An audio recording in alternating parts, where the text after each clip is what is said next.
Saudara, Jokowi sebut ada agenda politik dalam kasus ijazahnya. Lalu benarkah demikian? Apa dan siapa yang memiliki agenda politik dalam kasus ijazah Jokowi ini? Kita bahas bersama Wakil Ketua Umum Jokowi Mania Andi Azwan, salah satu penuding ijazah palsu Jokowi Rismon Sianipar, serta Direktur Eksekutif Trias Politika Agung Baskoro. Selamat malam Bapak-Bapak. Malam Mas Radi. Malam Mas Radi. Baik. Malam Mas Radi. Saya ke Bung Andi dulu. Bung Andi, jadi berdasarkan komunikasi Anda dengan Pak Jokowi, apa yang dimaksud dengan agenda politik di balik kasus ijazah palsu ini menurut Pak Jokowi? Ya, kalau kita melihat ya, sebetulnya kan ini sejak 2 bulan yang lalu kita sudah mengendus ada agenda-agenda politik di balik kasus dengan ijazah palsu ini gitu loh. Karena ini berkaitan gitu kan, dari ijazah palsu terus ada tiba-tiba ada purnawirawan ya, kemudian muncul ada lagi penumpang gelap yang namanya Betor gitu kan, mengarang sebuah cerita fitnah-fitnah itu, dan ini nanti bermuaranya akhirnya terjadi apa ya, pemakzulan itu kan begitu. Jadi kita membaca itu, ini bukan murni sebetulnya, ada agenda-agenda politik di balik itu, dan itu disadari juga oleh Pak Jokowi. Karena kalau misal tidak agenda seperti itu, ya udahlah, kita tunggu aja proses pengadilan itu sebetulnya. Kemudian apapun itu, keputusan apapun itu ya tinggal kita ikuti saja sebetulnya. Karena kan bagaimanapun ini sudah cukup lama ya kasus ini. Dan akhirnya yang terjadi adalah jadi bola-bola liar ya yang tidak bisa terkendalikan gitu loh. Akhirnya macam-macam lah yang terjadi kan. Banyak sekali agenda-agenda di luar yang masuklah ke dalam itu sehingga mencoba mencari celah-celah untuk bisa mengganti Mas Gibran sebagai wakil presiden. Oke. Menurut Anda ada relevansinya ke situ berarti ya Bung Andi ya? Ya, pasti itu ada relevansinya ke situ gitu. Oke. Tapi yang konkretnya sepertinya kalau Pak Jokowi sudah bicara seperti itu berarti beliau juga sudah tahu sebenarnya ada agenda politik besar yang dimaksud itu tadi. Tapi kenapa tidak diungkap saja agenda politik seperti apa yang detail begitu? Karena kalau memang tidak diungkap seperti ini takutnya malah jadi jadi kisruh saja begitu akhirnya. Ya, sebetulnya masyarakat juga sudah cukup cerdas lah ya.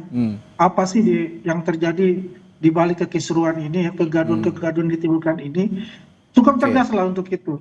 Tidak perlu untuk diungkapkan siapa dalangnya A, B, atau C sebetulnya. Itu sudah menggambarkan ya nanti saja bagaimana terjadi di proses pengadilan sebetulnya. Itu yang bisa mengungkapkan, misalnya kalau misalnya dalam pengadilan itu sudah diputuskan, misalnya kami yang katakanlah quote unquote bahwa kami itu menang gitu kan, bahwa ijazah kami ada, ijazah Pak Jokowi ada asli, apakah ada kegaduhan-kegaduhan selanjutnya? Kalau ada kegaduhan-kegaduhan selanjutnya itu tidak teredam, berarti memang agenda itu terkonfirmasi.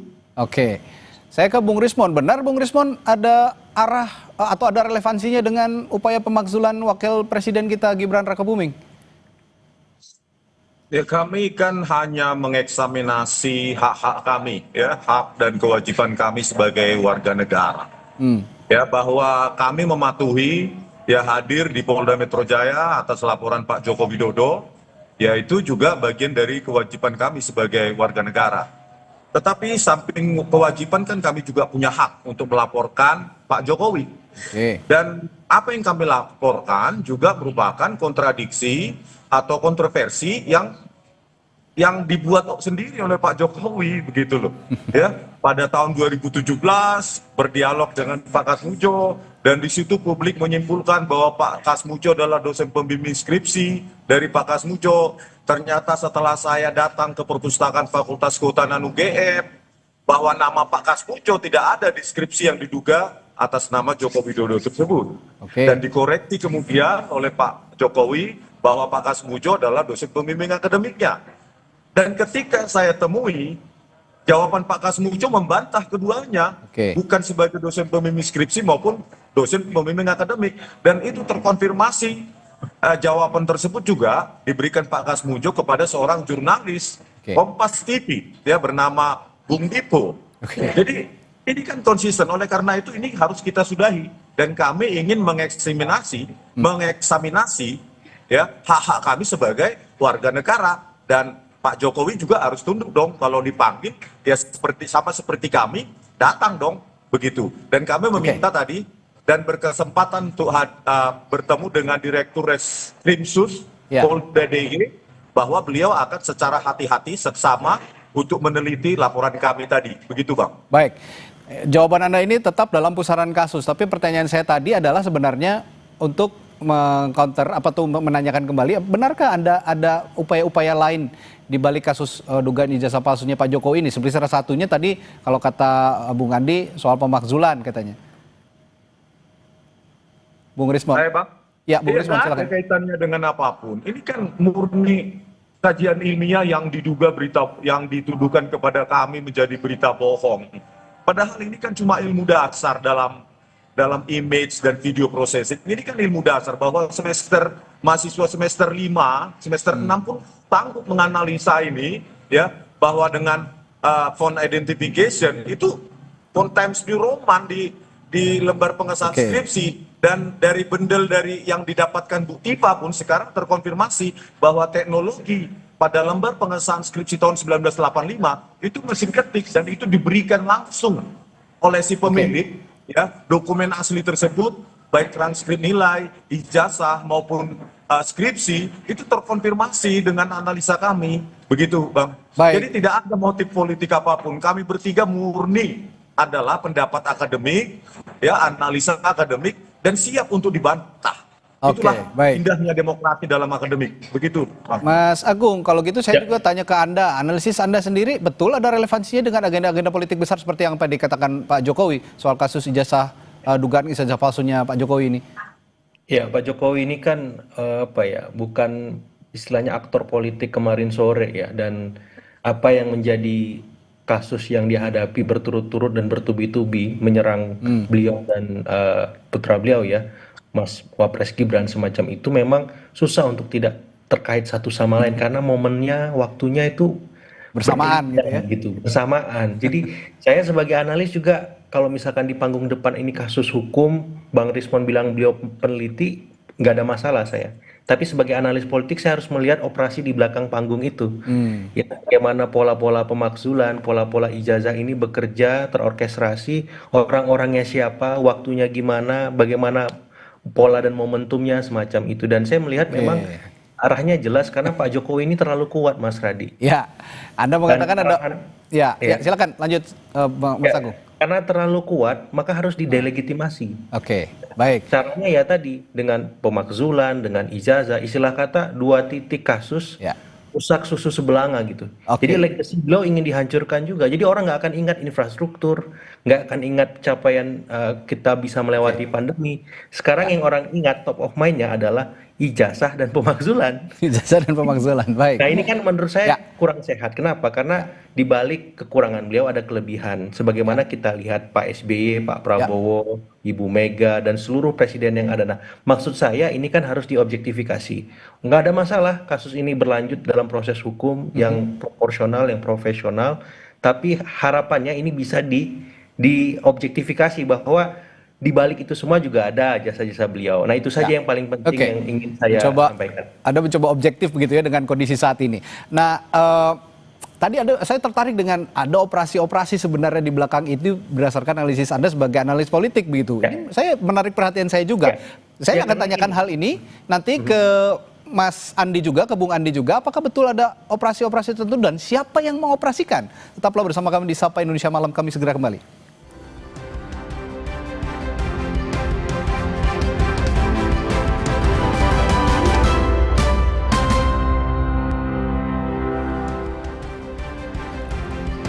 Masih bersama Sapa Indonesia Malam, ada Wakil Ketua Umum Jokowi Mania Andi Azwan, lalu penuding ijazah palsu Jokowi Rismon Sianipar, dan Direktur Eksekutif Trias Politika Agung Baskoro.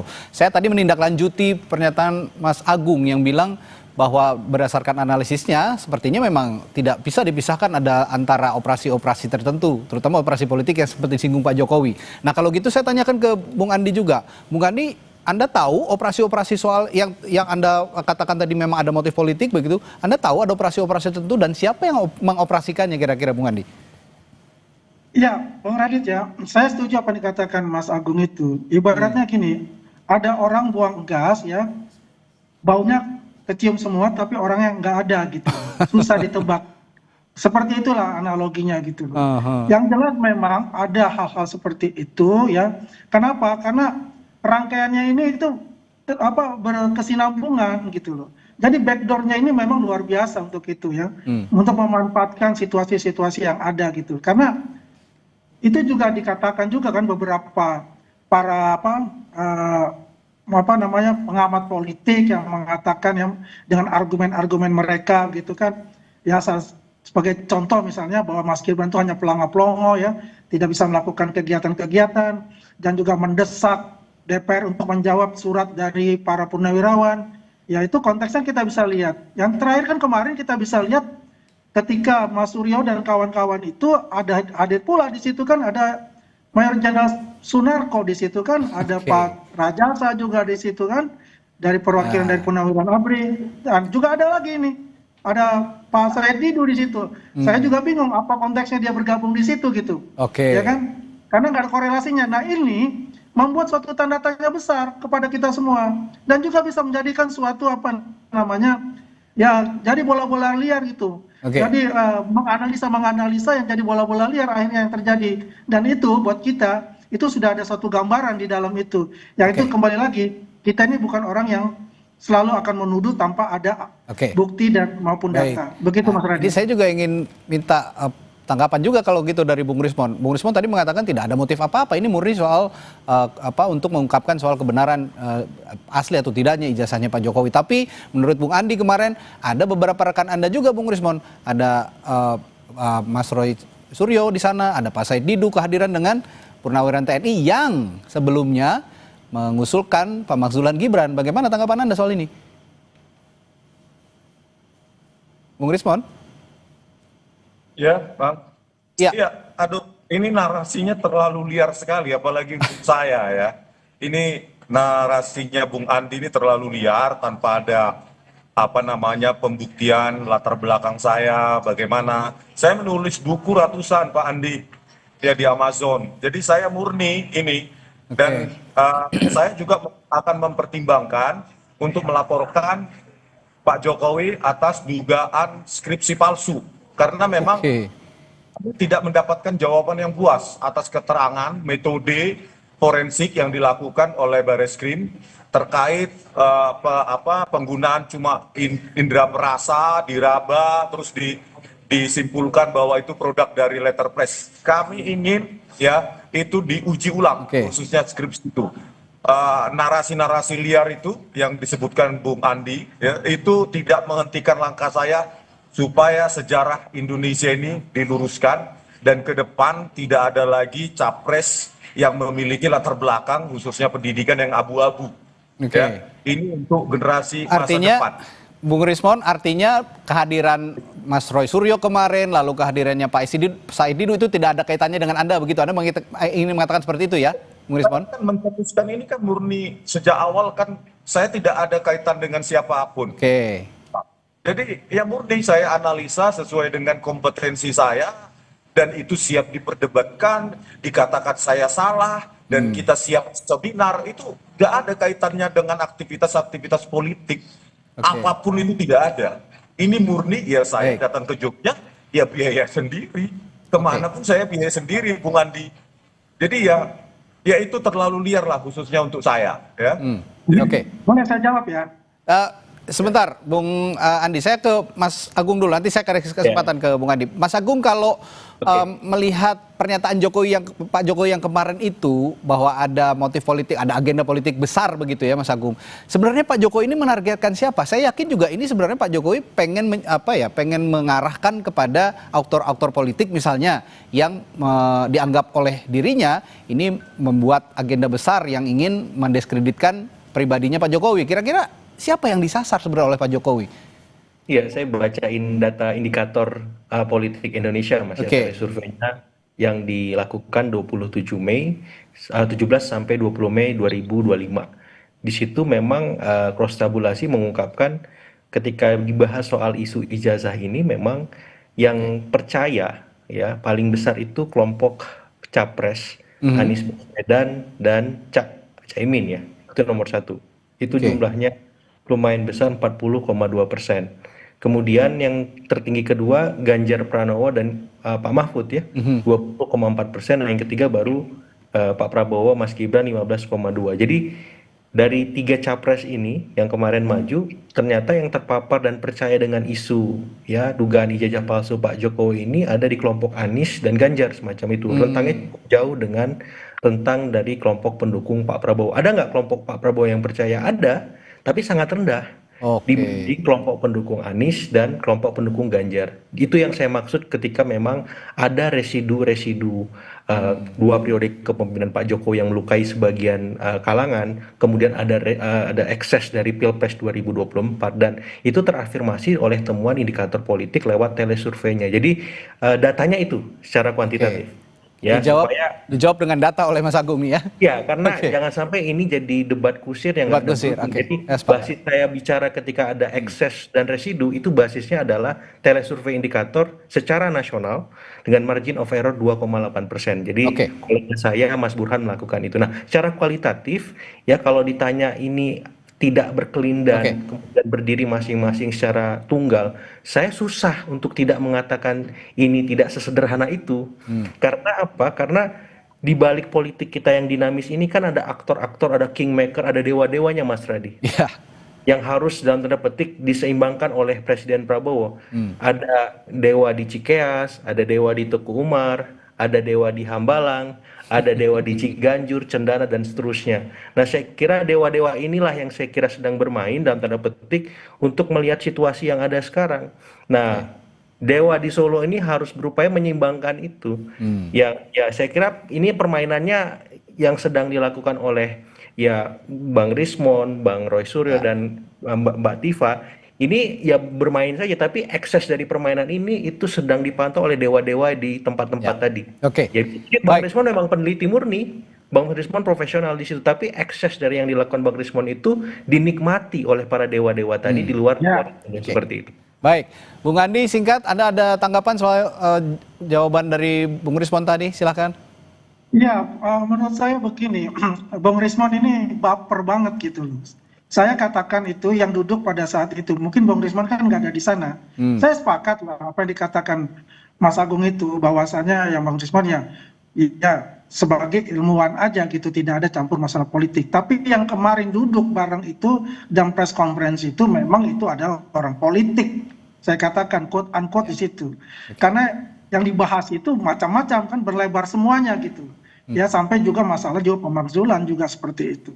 Ya kan? Jadi intinya sebetulnya adalah saya sepakat dengan Mas Agung itu bahwasanya itu apa yang ini terkonfirmasi lah. Saya kan sudah mengatakan ya itu 3 bulan yang lalu bahwa ada 4 kelompok kekuatan di sini yang ingin mendiskreditkan Pak Jokowi dan keluarganya. Ya satu saya bilang HTI dan FPI. Ya kedua yaitu para menteri yang dipecat pada zaman Jokowi. Ketiga oligarki hitam. Nah yang keempat ini tadi digambarkan oleh Mas Agung, yaitu anak abah dan anak banteng itu kan, yang istilahnya yang mereka tidak move on. Nah inilah terkonfirmasi semua. Jadi melihat celah-celah itu akhirnya apa, ingin ya membuat kegaduhan untuk negeri ini sehingga terjadi sesuatu yang mungkin saja mengadu domba antara kita semua gitu. Yang penting begini Mas Radit, bahwasannya apa yang dilakukan oleh Pak Prabowo dan juga Mas Gibran ini adalah satu paket untuk membangun negeri ini dipilih oleh rakyat Indonesia 58%. Ya, itulah intinya. Bung Rismon, saya beri kesempatan Anda terakhir untuk benar-benar meyakinkan publik bahwa Anda ini terpisah antara kasus hukum dan kasus politik. Apa yang bisa Anda yakinkan pada publik? Singkat saja, Bung Rismon. Ya, Bang, statement saya bahwa kekayaan perdebatan atau diskursus publik ini khususnya para ilmuwan atau akademisi itu harus kita glorifikasi untuk mengedukasi publik, bukan lewat narasi-narasi liar yang menurut saya ya justru menggeser esensi dari perdebatan atau diskursus untuk menguji keotentikan ya keaslian dari ijazah Pak Jokowi. Saya pikir ini mengedukasi publik bahwa ya Bang, jadi jauh sekali lah kalau itu saya diproyeksikan kepada saya. Begitu. Baik, Bung Rismon. Dan saya yakin juga, saya punya keyakinan Pak Jokowi tetap akan merespons ini, dan saya dengar nanti akan ada pidato-pidato politik berikutnya, terutama nanti di Kongres PSI ya kalau saya tidak salah, Pak Jokowi akan menyampaikan pidato politik. Saya percaya hal ini akan diungkit kembali pada saat itu, dan menarik untuk kita cermati. Terima kasih Bung Andi, Bung Rismon, dan juga Mas Agung telah bergabung di Sapa Indonesia Malam hari ini. Sampai jumpa lagi. Selamat malam. Malam. Malam.